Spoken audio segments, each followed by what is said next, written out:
দুইটা ম্যাচের কথা তো নিশ্চয়ই আমরা আলোচনার দাবি রাখে, পর্তুগাল ক্রোয়েশিয়া এবং ইংল্যান্ড এবং পর্তুগাল ক্রোয়েশিয়া এবং স্পেন অস্ট্রিয়া। পর্তুগাল ক্রোয়েশিয়া ম্যাচে আনডাউটেডলি পর্তুগাল। ক্রোয়েশিয়া পারবে না। ক্রোয়েশিয়া অলরেডি মানে এজিং প্লেয়ার, মানে এই বয়সের ভারে নুব্জ খেলোয়াড়দের নিয়ে 2018 সালের ক্রোয়েশিয়া যে এবার লাস্ট 32তে গেল, শেষ 32-এ গেল, নকআউটে গেল, এটা খুঁড়িয়ে গেছে। এটা কিন্তু ওদের অনেক বড় পাওনা। আমি ধরে নিয়েছি ক্রোয়েশিয়া বাদ এবং বেলজিয়াম বাদ। ইংল্যান্ডের সাথে তারা যে গ্রুপ পর্বের ম্যাচটা যেভাবে হেরেছে, 2টি গোল করেছে, ওকে ফাইন, বাট তাদের খেলা কিন্তু মন ভরাতে না। এই লুকা মদ্রিচ 40 বছর বয়সে এখনো, লুকা মদ্রিচ তো ওই যে প্রথম গোলটার জন্য মনে আছে, বক্সে ফাউল করলো, পেনাল্টি থেকে গোল দিয়ে দিল, পেনাল্টিটা পেয়ে দিল। তারপরে ইভান পেরিসিচ এখনো খেলে যাচ্ছে। বয়স কত? অনেক হয়ে গেছে।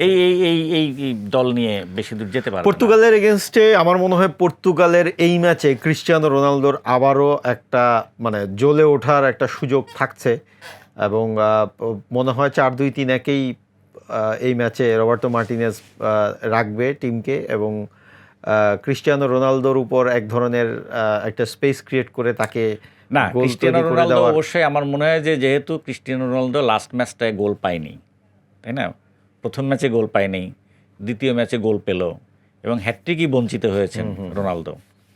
তারপরে এবং গোল দুটো কিন্তু দারুণ ছিল। তার তৃতীয় ম্যাচটায় আবার মানে গোল পাননি।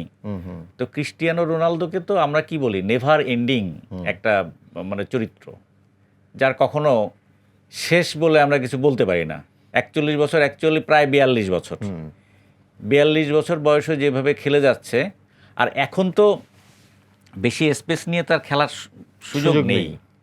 তাকে স্পেসটা আসলে দিয়ে দিতে হবে। ঘটনা হলো তাকে একটা স্পেস দিতে হবে এবং তাকে বল দিতে হবে। প্রথম ম্যাচে ডিআর কঙ্গোর সাথে যে ম্যাচটা দেখলাম, তার কলিগসরা, তার সতীর্থরা তাকে কিন্তু বল দেয়নি। ভিতরে কোনো ঘটনা ছিল কিনা আমি বলতে পারবো না। কাতার বিশ্বকাপে তো আপনি জানেন রোনালদোকে নিয়ে কত কিছু হলো।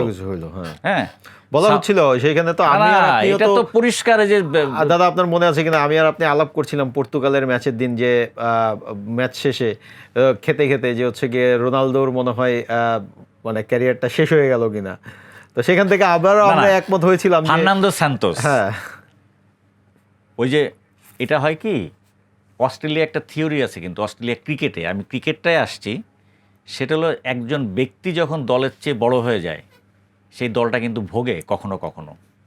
আবার সেই ব্যক্তিটা যদি দলটাকে পরিচালনা করে, সবার সাথে মিলে মিশে, সে একটা আইডল, কিন্তু তাকে সবাই ফলো করছে, তাকে সবাই বুকে জড়িয়ে ধরছে, মানে what is doing Messi. Ronaldo কিন্তু ওই জায়গাটায় প্রবলেম আছে বা ছিল।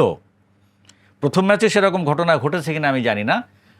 কাতার বিশ্বকাপে 2022 সেকেন্ড ম্যাচে তো সবাই তাকে বল দেওয়ার চেষ্টা করলো, তাকে বল দিয়েছে এবং শুধু তাই না, সে স্পেস নিয়ে খেলেছে এবং জোয়াও ফিলিক্স থেকে শুরু করে এখানে ভিতিনহা কিংবা এখানে আপনি ব্রুনো ফার্নান্দেজের কথা বলেন, যে যারাই হচ্ছে গিয়ে তার আশেপাশে দুই পাশে খেলেছে, তারা সবাই তাকে স্পেস ক্রিয়েট করে খেলিয়েছে। স্পেস না, তাকে বল দিয়েছে, তাকে স্পেস তৈরি করার সুযোগ দিয়েছে। হ্যাঁ, সেটা বিহাইন্ড দ্য সিন কি আমি তো বললামই। আর রবার্তো ফার্নান্দেজ জানেন তো, সান্তোস যখন চলে গেলেন মানে কি, থাকতে পারলেন না রোনালদোর কারণে। রোনালদো এমনই পাওয়ারফুল, অবশ্যই রোনালদো তাদের ফুটবলের গড, যা বলবে তাই। কথাই বলতো না তো ওই ম্যাচের পরে, যে সাউথ কোরিয়ার সাথে 65 মিনিটে মনে আছে তুলে নিয়ে যাওয়ার পরে, তারপরে সেকেন্ড রাউন্ডে সুইজারল্যান্ডের সাথে তাকে নামালোই না। ওই ম্যাচে তার জায়গায় নেমে ওই যে গঞ্জালো রামোস 4 গোল করলো। তারপরে তো যাচ্ছে তাই অবস্থা, কারোর সাথে কথাই হতো না, মানে টকিং টার্মস ছিল না। অনেক দিন পরে কিন্তু সেটা এই যে ফার্নান্দো সান্তোস স্বীকার করেছেন। তা এই যে রবার্তো মার্তিনেজ যে কোচ হয়ে এলেন, পর্তুগালে কি হবে এই ম্যাচে? ক্রোয়েশিয়া পর্তুগাল আমার মনে হয় 3-1। আমি 2-1। 3-1 পর্তুগাল 2 ক্রোয়েশিয়া 1। পর্তুগাল, আমি পর্তুগালকে 3 দেব আর একটা গোল করতে পারবে।